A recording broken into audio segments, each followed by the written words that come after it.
Welcome back after the break اور viewers شو کے segment میں ہم کچھ سیاسی گفتگو کرنا چاہیں گے، اور میرے ساتھ اس وقت شو میں جو مہمان شخصیت موجود ہیں بلوچستان سے آئے ہیں، اور ان کا تعلق پہلے باپ پارٹی یعنی بلوچستان عوامی پارٹی سے تھا، لیکن ابھی ریسنٹلی انہوں نے پاکستان مسلم لیگ نون کو جوائن کیا ہے۔ اس شمولیت کے پیچھے کیا مائنڈ سیٹ تھا، کس بنیاد پر یہ شمولیت مسلم لیگ نون میں اختیار کی گئی، کس چیز سے متاثر ہو کر کی گئی؟ اور اس سب کے ساتھ ساتھ اگر ہم دیکھیں تو ریسنٹلی سابق وزیر اعلیٰ بلوچستان سمیت 40 کے قریب شخصیات ایسی ہیں باپ پارٹی کی جنہوں نے مسلم لیگ نون میں شمولیت اختیار کی۔ اس کے پیچھے کیا وجہ ہے، کس بات سے مسلم لیگ نون کے متاثر ہو کر یہ فیصلہ لیا گیا، اور باپ پارٹی کو چھوڑنے کی کیا وجہ تھی، اس پر ابھی ہم بات کریں گے۔ ہمارے ساتھ مسلم لیگ نون کے رہنما سردار عالم خان بزنجو صاحب اس وقت شو میں موجود ہیں۔ عالم صاحب، تھینک یو سو مچ، آپ نے شو کے لیے وقت نکالا۔ سب سے پہلے تو یہ کہ آپ نے باپ پارٹی کو چھوڑا کیوں؟ دیکھیں، پہلی بات تو یہ آپ تمام کا بہت زیادہ شکریہ کہ آپ نے وقت دیا، بلایا،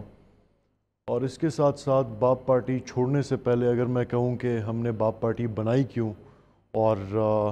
اس کے پیچھے کیا نظریہ تھا اور وہ کیا ایک ویژن تھا جو لے کے ہم نے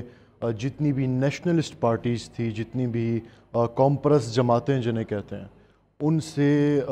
کنارہ کر کے ہم نے ایک ایسی پارٹی کی بنیاد رکھی جہاں پہ پشتون بھی ہو، بلوچ بھی ہو، پنجابی بھی ہو، سندھی بھی ہو، وہاں پہ کوئی نیشنلزم نہ ہو، بس ایک ہی نیشنلزم ہو جو کہ پاکستان ہے، اور ایک ہی ویژن ہے جس میں بلوچستان کی ترقی ہے، اور اس ویژن کو لے کے ہم نے بلوچستان عوامی پارٹی بنائی جام کمال خان کی قیادت میں۔ تو جب یہ پارٹی بنی، نظریہ تھا کہ جی ترقی کرنی ہے اور بلوچستان کو آگے لے جانا ہے۔ ہمیں صرف گورنمنٹ کے 2.5 سے 3 سال ملے، اس کے بعد ایک ووٹ آف نو کانفیڈنس ہمارے خلاف آ گئی۔ تو جو 2.5 سے 3 سال تھے وہ ایک ترقی کا سفر تھا جس میں بجٹ کی ایلوکیشن ہم نے پورے بلوچستان میں دی۔ ہم نے کوئٹہ میں ماسٹر پلان کا آغاز کیا، جتنی بھی روڈز تھی ڈولائزیشن ہوئے۔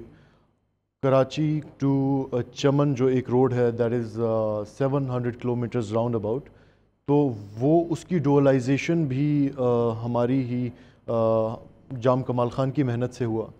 اور بھی بہت سارے کام تھے ہر ڈسٹرکٹ میں۔ ماضی میں ایسا ہوتا تھا کہ جی کوئی بھی ایک نیشنلسٹ پارٹی گورنمنٹ بناتی اور وہ ایک ہی ڈسٹرکٹ میں اور اپنے ہی علاقے میں وہ ہلکا پھلکا جی کچھ کام کر لیتی اور باقی سب کو اگنور کرتی۔ تو مین ویژن بلوچستان عوامی پارٹی بنانے کا یہ تھا، لیکن ہمارے لیڈر جام کمال خان کے خلاف جب ووٹ آف نو کانفیڈنس اپنے ہی اراکین لے آئے، دیکھیں دل ہمارا بلوچستان عوامی پارٹی سے وہاں خراب ہوا کہ ہمارے جو لیڈر ہیں جام کمال خان صاحب، he was a party president, لیکن ان کے خلاف ریزرو سیٹس کی خواتین بھی ان کے خلاف آ گئی تھی اور وہ ان کو نوٹس نہیں جاری کر پا رہے تھے، تو ایک دل وہاں سے خراب ہوا۔ لیکن وجہ کیا تھی اتنا جو دل خراب ہونے کی؟ اصل میں جی مسئلہ یہ تھا کہ وہاں کی جو اپوزیشن تھی، جو وہاں کی اپوزیشن پارٹیز تھی جس میں بی ایم پی مینگل تھی اور جمعیت علماء اسلام تھی، ان کے حلقے میں ہماری گورنمنٹ کام کرنے لگی تھی، اور انہیں مسئلہ یہ تھا کہ ہمارے حلقے میں جی آپ کام کیوں کر رہے ہیں؟ اب دیکھیں گورنمنٹ جو ہے صرف ان حلقوں کی نہیں ہوتی کہ جن حلقوں کے امیدواران الیکٹ ہو کے اسمبلی میں آتے ہیں اور وہ گورنمنٹ بناتے ہیں۔ گورنمنٹ جو ہوتی ہے وہ پورے صوبے کی گورنمنٹ ہوتی ہے، اس میں وہ یہ نہیں دیکھتی جی یہ اپوزیشن کا بندہ ہے تو اس کے حلقے میں ہمیں کام نہیں کرنا چاہیے۔ تو جو ایک ہی ریزن تھا ہماری ترقی کو روکنے کا بلوچستان کے لیے، وہ بس ایک ریزن یہی تھا کہ کسی نہ کسی طریقے سے کرپشن کا ایک بازار گرم کیا جائے، جو کہ ماضی میں ہمیشہ ہوتا رہا۔ لیکن دیکھیں اور بھی تو جماعتیں تھیں، مسلم لیگ نون کو ہی کیوں جوائن کیا؟ پیپلز پارٹی بھی تو ہے یا اور دیگر جماعتیں، لیکن مسلم لیگ نون کو کیوں چنا گیا جب دیکھا جائے؟ اگر ہم دیکھیں اس پہ بڑا وقت لگایا ہم نے، پاکستان پیپلز پارٹی سے بھی کافی کہا گیا اور باقی جماعتوں سے بھی کہا گیا، لیکن مسلم لیگ نون کو جوائن کرنے کا ایک مقصد دیکھیں، ایک تو سیاسی مقصد ہے کہ جی جس طرف آبویسلی ہمارا ایک گروپ ہے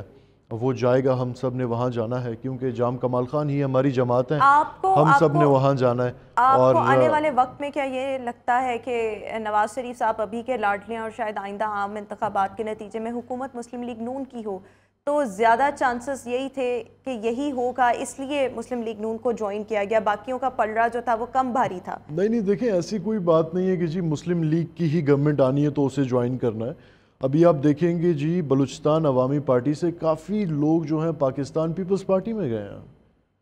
اور پھر اس کے برعکس کافی لوگ مسلم لیگ نون میں بھی شمولیت اختیار کی ہے۔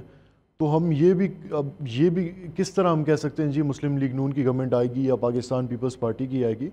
سیاست ہے، ہر کوئی اپنی جد و جہد میں لگا ہوا ہے، اور انشاءاللہ جام کمال خان کی قیادت میں ہمارے جتنے بھی دوست ہیں انہوں نے پاکستان مسلم لیگ نون میں شمولیت کی ہے، وہ جس طرح انہوں نے بلوچستان عوامی پارٹی کو سرو کیا ہے تو انشاءاللہ اسی طرح پاکستان مسلم لیگ نون کو بھی سرو کریں گے، بلوچستان ہو یا ملک کا کوئی بھی اچھا، خطہ ابھی ہو۔ تک آپ کو کتنا عرصہ ہو گیا مسلم لیگ نون میں آئے ہوئے؟ تقریباً ابھی تو شاید کوئی 15-20 دن ہوئے ہوں گے کم دن ہوئے ہیں، تقریباً۔ لیکن اس دوران آپ کو کیا، آپ کی اسیسمنٹ کیا ہے کہ مسلم لیگ نون کتنی پرعزم ہے آئندہ عام انتخابات کو لے کر، اور الیکشنز میں جیت کے لیے ابھی کیا اسٹریٹجی جو ہے وہ بنائی جا رہی ہے؟ یہ 15-20 دنوں میں جو آپ کی آبزرویشن یا انالیسز ہے وہ کیا ہے اس حوالے سے؟ دیکھیں جی، ابھی تو ہماری کوشش یہ ہے کہ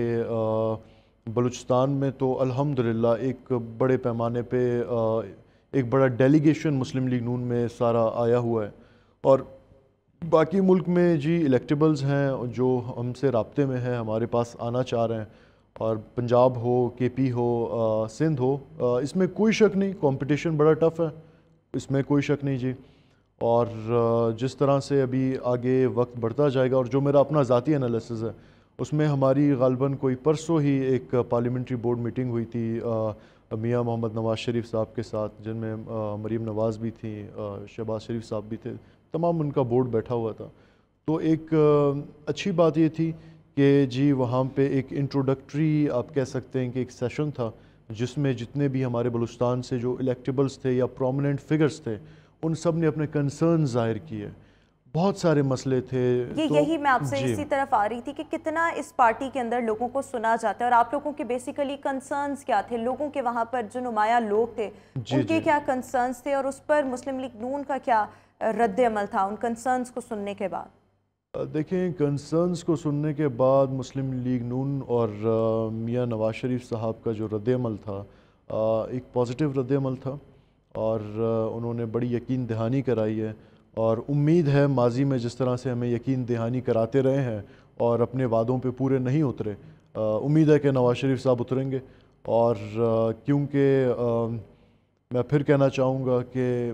ہم نے جام کمال خان کی قیادت میں مسلم لیگ نون میں شمولیت کی ہے، اور ہماری پارٹی بھی وہی ہے، ہمارا جھنڈا بھی وہی ہے، اور ہمارا بلوچستان میں ایک لیڈر جو ہے ہمارا وہ جام کمال خان ہے، اور یہ میرا اپنا ذاتی ایک مائنڈ ہے۔ باقی جہاں تک پارٹی کی بات ہے وہ پھر جو فیصلے ہوں گے انشاءاللہ لیکن دیکھا جائے گا۔ کنسرنز کیا تھے؟ میں وہ کنسرنز بھی جاننا چاہتی ہوں۔ کنسرنز کیا تھے جن کی وجہ سے مسلم لیگ نون میں گئے؟ جو آپ نے کہا کہ جو اجلاس ہوا، پارلیمانی بورڈ کا اجلاس ہوا، جس میں نواز شریف بھی تھے، شہباز شریف اور پرومیننٹ لوگوں نے، الیکٹیبلز نے وہاں پر اپنے کنسرنز شو کیے، میں بیسیکلی وہ کنسرنز دیکھیں جاننا ان چاہتی ہوں۔ میں دو ریزنز تھے۔ فرسٹ ریزن یہ تھا کہ جو ٹکٹ ہولڈرز تھے جن کو ٹکٹس ملنی تھی، ان میں سے بہت سارے حلقے ایسے تھے جن میں سے ایک حلقے سے دو یا تین امیدواران نے ٹکٹس کے لیے اپلیکیشن دی ہے، تو ان کا ایک انٹرویو تھا، اور باقی جن کے خلاف کوئی بھی نہیں تھا انہوں نے اپنے کنسرنز شو کیے، جن میں ایران کی گیس پائپ لائن ہے یا بلوچستان میں سی پیک ہے، اس کو کس طرح سے مزید آگے لے جایا جائے، اور ہمارے وہ پروجیکٹس جو پہلے روک دیے گئے تھے 2018 سے 2021 میں، جس میں کوئٹہ کراچی روڈ ہو، یا آپ کا کیا کہتے ہیں کوئٹہ ماسٹر پلان ہو، ساؤتھ پیکج ہو، یا یہ جتنے بھی مسائل ہیں بلوچستان کے۔ دیکھیں بلوچستان میں مسئلہ سب سے بڑا یہ ہے کہ جی وہاں کی جو پاپولیشن ہے وہ ایک کلسٹر میں نہیں رہتے ہیں، وہ اسکیٹرڈ ہیں، تو فیسلٹیز کو ایک جگہ سے دوسری جگہ ان کو کنیکٹ کرنا یہ سب سے بڑا مسئلہ ہے۔ تو کنسرن سب نے شو کیے، تو انشاءاللہ we are hoping for the best. P M L N کی جانب سے، نواز شریف صاحب کی جانب سے آپ کو کوئی یقین دہانی بھی کروائی گئی ہے کہ آئندہ عام انتخابات میں اگر حکومت بنائی جاتی ہے تو باپ پارٹی جو کہ اب یہ جو لوگ ہیں جنہوں نے شمولیت بیسیکلی اختیار کر لی، ان کا کتنا حصہ ہوگا، ان کا کتنا شیئر ہوگا؟ دیکھیں پہلی بات تو یہ باپ پارٹی ماشاءاللہ سے ابھی بھی بھری ہوئی ہے، we have a soft corner for them, کیونکہ ایک تعلق رہا ہے، فاؤنڈنگ ممبر رہے ہیں اس کے، تو وہ بھی انشاءاللہ ہماری کوشش یہ ہے کہ انشاءاللہ جب بلوچستان میں گورنمنٹ بنے تو باپ پارٹی کے جو موجودہ جو اس وقت بھی باپ پارٹی میں موجود ہیں ان کو بھی ساتھ لے کے چلیں، اور باقی بھی جو ہمارے ہم خیال ہیں ان تمام کو ہم اپنے ساتھ لے کر چلیں۔ اور جہاں تک وہ لوگ جو ہمارے ڈیلیگیشن پاکستان مسلم لیگ نون میں جنہوں نے شمولیت کی ہے، انشاءاللہ ہمیں یقین ہے ہمارا حصہ تو سیدھی بات ہے، کیونکہ بہت ساری باتیں ایسی ہیں جن میں کوئی صداقت نہیں کہ جی بہت ساری باتیں چل رہی جی جام کمال خان نے پہلے سی ایم شپ مانگ لی یا فلانا کر دیا، ایسی کوئی بات نہیں، یہ پروپیگنڈا ہے۔ باقی دیکھیں پارٹی میں جب ہم نے شمولیت کی ہے تو پارٹی کی جو رولز اینڈ ریگولیشنز ہوں گے اور جو لیڈرشپ کے احکامات ہوں گے، یہ نہیں کہ کوئی جی بادشاہ آرڈر جاری کر رہا ہے، ایسا نہیں، آن میرٹ مشورے سے جو بھی احکامات ہوں گے انشاءاللہ۔ اچھا ایک اور چیز کہ مسلم لیگ نون میں آپ نے اپنے تجربے سے آپ کی کیا آبزرویشن ہے، آپ کے اپنے ایکسپیرینس کے نتیجے میں، کہ دوسروں کی رائے کو کتنا سنجیدگی سے لیا جاتا ہے؟ اگر کسی کی جانب سے کوئی اوپینین آ رہی ہے، کوئی آبزرو کسی نے کوئی چیز کی ہے، اپنی کوئی رائے دی ہے یا تجاویز پیش کی ہیں، تو ان پر پارٹی قیادت کا رد عمل کیا ہوتا ہے اور کیا ان چیزوں کو ویلکم کیا جاتا ہے؟ دیکھیں میں آپ کو ایک بیسک ڈفرینس بتاتا ہوں، پاکستان پیپلز پارٹی میں، پاکستان مسلم لیگ نون میں اور پاکستان تحریک انصاف میں، ہم قبائلی لوگ ہیں بلوچستان کے، اور ہمارے یہاں پارٹی ووٹ نہیں ہوتا، پارٹی ووٹ بینک نہیں ہوتا، ہمارے یہاں شخصی ووٹ بینک ہوتا ہے، تو ہمیں کسی پارٹی کی ضرورت نہیں ہوتی بلوچستان کے لوگوں کو، اور وہ عزت کے بھوکے ہوتے ہیں۔ تو زرداری صاحب جو ہیں وہ اٹ سیلف خود بھی ایک بلوچ ہیں، وہ ہی knows how to treat Baloch people, how to treat Baloch notables, تو وہ بڑی عزت کرتے ہیں، اور میری آبزرویشن بڑی پازیٹیو ہے زرداری صاحب کے لیے بھی، لیکن نواز شریف صاحب کے لیے بھی بڑی پازیٹیو ہے، مطلب کسی کی اوپینین کو تجاویز پر رد عمل کیا آتا ہے پارٹی کی قیادت کی جانب سے؟ یہاں تو آپ نے زرداری صاحب کی تعریف نہیں زرداری صاحب کی میں نے تعریف اس لیے کی کیونکہ ان میں کوالٹی ہے جن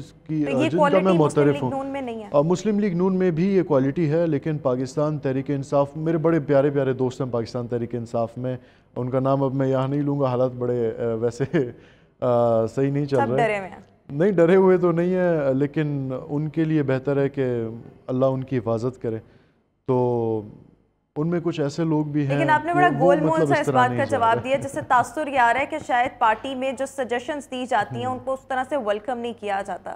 نہیں ویلکم جی کیا جاتا ہے، ویلکم کیا جاتا ہے، اس میں کوئی، اب دیکھیں ابھی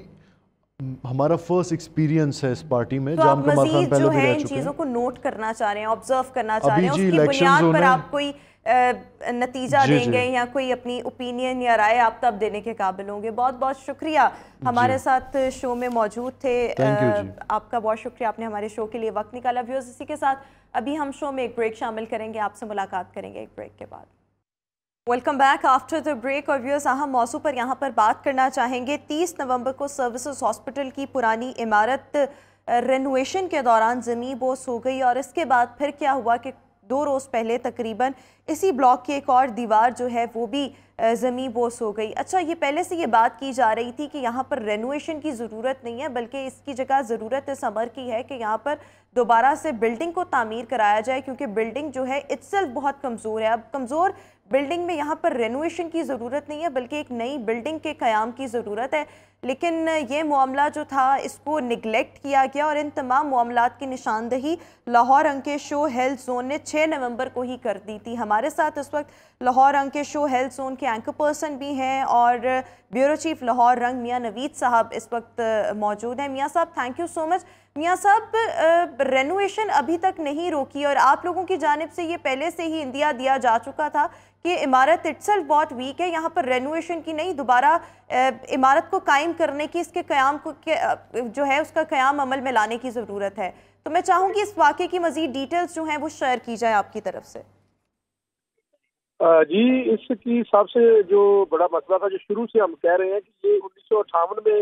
یہ بلڈنگ بنائی گئی تھی، اس کا افتتاح کیا گیا تھا، اور اب اس کو آپ کاؤنٹ کر لیں تو تقریباً یہ 70 سال پرانی بلڈنگ ہے۔ اب 70 سالہ پرانی بلڈنگ کو جب رینوویشن کرنا شروع کیا، اور رینوویشن کا جو طریقہ کار بھی ٹھیک نہیں تھا، جو عمارتیں تھیں کیونکہ ان کی کوئی سپورٹ نہیں تھی، اور سپورٹ نہ ہونے کی وجہ سے ان عمارتوں کو نیچے سے ان کا تمام سیمنٹ اتارا گیا، اور جو اس وقت کا گرینائٹ اور بڑا مہنگا ترین پتھر لگایا گیا تھا وہ توڑا گیا، اور یہ میں نے خود دورہ وزٹ کیا تھا، اور اسی دوران میں نے دیکھا کہ یہ جو ہے وہ مشینوں کے ساتھ، ڈرل مشینوں کے ساتھ اس کو توڑا جا رہا تھا، اور پوری تھرتراہٹ تھی اس بلڈنگ میں۔ تو خدشہ پیدا ہو گیا تھا مجھے تو اسی دن، اور مجھے خوف تھا کہ یہ تو مزدور کام کر رہے ہیں، یہ ان کے لیے کوئی نہ کوئی خدا نہ خاصا بڑا ہو سکتا ہے۔ یہی ہوا کہ 30 نومبر کو یہ بلڈنگ کلیپس کر گئی، اور پھر اس بلڈنگ کو کور کرنے کے لیے، چونکہ ظاہر ہے یہ رینوویشن کا فیصلہ کس نے کیا ہے، اس میں CNW، محکمہ صحت اور تمام جو ہے وہ ادارے شامل ہیں جنہوں نے یہ فیصلہ کیا، جس کے بعد یہ اربوں روپے کی رینوویشن ہے، اربوں روپے کی رینوویشن کا کام شروع کر دیا گیا۔ اب جب یہ سامعہ پیش آیا، اللہ تعالیٰ کی طرف سے یہ بات ہوئی کہ کوئی خدا نخواستہ جانی نقصان نہیں ہوا۔ اب اس معاملے کو اس طرح دبایا جا رہا ہے کہ میرے جو ذرائع ہیں وہ کنفرم کر رہے ہیں کہ MS سرسد اسپتال کو کہا جا رہا ہے کہ آپ اس معاملے کو اس طرح ختم کریں کہ آپ یہ کہہ دیں کہ یہ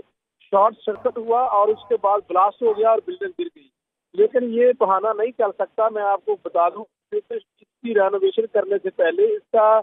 سارا بجلی کا نظام کٹ کر دیا گیا تھا، یعنی کہ بجلی سپلائی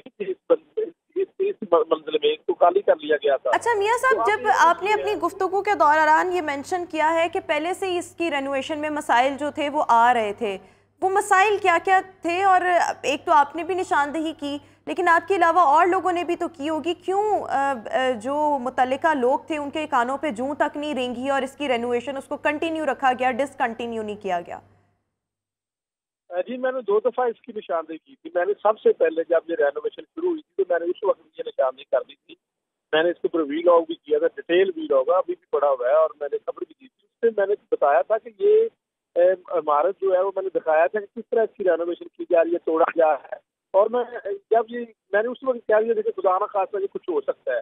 اس کے بعد یہ ہو گیا 30 نومبر کو، 30 نومبر کو بعد میں پھر میں نے ایک پروگرام کیا، میں نے کہا اس کا جو باقی حصہ ہے وہ انتہائی خطرناک کھڑا ہے، اور یہاں پر یہ میں بتا دوں کہ 30 نومبر کے بعد انہوں نے رینوویشن نہیں روکی، پھر اسی کو رینوویشن کرنے جا رہے تھے، اور اس کو پلر لگا کر جو اس کا کرنے جا رہے تھے، پھر جو ہے وہ دوسری مرتبہ بھی گر گئی۔ اب میں تیسری مرتبہ آپ کو پھر آپ کے پروگرام میں یہ بتانا چاہتا ہوں کہ کل پھر باقی جو حصہ ہے وہ بھی انتہائی خطرناک ہے، اب اس کی رینوویشن نہیں ہو سکتی۔ رینوویشن کیا ابھی بھی کی جا رہی ہے یا روک دی گئی ہے؟ 2 دفعہ تو انڈیا دیا گیا، ابھی کی جا رہی ہے، رینوویشن نہیں روکی، اور کل سارا دن بدقسمتی۔ رینوویشن نہ روکنے کے پیچھے وجہ کیا ہے، اور کون ہے جو رینوویشن روکنے کے احکامات نہیں دے رہا؟ دیکھیں جی، کل میں اس کے اوپر بھی آپ کو بتاتا ہوں، لیکن کل بدقسمتی سے ایک پوری بلڈنگ گری ہے۔ اگر یہ جانی نقصان نہیں ہوا تو اس کا مطلب وہاں پہ کسی نے نہیں آنا۔ کل کوئی سرکاری ادارہ وہاں پہ نہیں آیا، اور جب سرکاری ادارہ وہاں پر نہیں آیا تو پھر جو ہے وہ MS خود اکیلے ہی تھی، اور کسی نے وہاں پہ دورہ نہیں کیا۔ اور اب میں آپ کو بتا دوں کہ اس کی وجہ کیا، دیکھیں یہ اربوں روپے کا پروجیکٹ ہے، اور یہ CNW کو دیا گیا 10 ارب دیا۔ یہ نہ صرف سروسز بلکہ جنرل، جناح اور گنگا رام نیو، یہ سارے اسپتالوں کے اوپر جو رینوویشن کی جا رہی ہے، اور ان رینوویشن میں بہت سارے ایسے وارڈ تھے جس کے اوپر پروفیسروں نے خود پیسے اکٹھے کر کے بڑے اسٹیٹ آف دا آرٹ جو ہے وہ ادارے جو وارڈ بنا دیے تھے۔ میں سرسد کی ایک ایگزامپل دوں گا کہ سرسد کا میڈیکل 3 ہے یا غالباً 4 ہے، وہ اتنا اسٹیٹ آف دا آرٹ بنا دیا گیا تھا کہ ایسے تھا کہ جیسے پرائیویٹ اسپتال سے بھی اچھا ہے، اور وہ ڈاکٹر کہتے رہے کہ اس کی رینوویشن نہ کرے، لیکن وہ توڑ دیا سارا۔ بات قسمتی یہ ہے کہ وہ توڑ دیا، اور اب اس عمارت کے اندر مشینری بھی پڑی ہوئی ہے، صرف یہ خالی عمارت نہیں ہے، اس کے اندر میاں صاحب یہ احکامات کس کی طرف سے آئیں گے تو رینوویشن جو ہے اس کو روک دیا جائے گا؟ اور مطلب میں اس حوالے سے آپ سے جاننا چاہتا ہوں۔ پنجاب محسن نقوی، نگران وزیر اعلیٰ پنجاب محسن نقوی، اس کے بعد سیکرٹری ہیلتھ، پھر اس سے پہلے CNW کے جو سیکرٹری ہے وہ، یہ 3-4 محکمے جو ہے وہ یہ اس کے اوپر شاید ان کو لگتا ہے کہ یہ ضد ہے، اور اپنی ضد پوری کرنے کے لیے ایک سخت لفظ استعمال کر رہا ہوں میں، اپنی ضد پوری کرنے کے لیے انسانی جانوں کے ساتھ شاید کھلواڑ کرنا چاہتے ہیں۔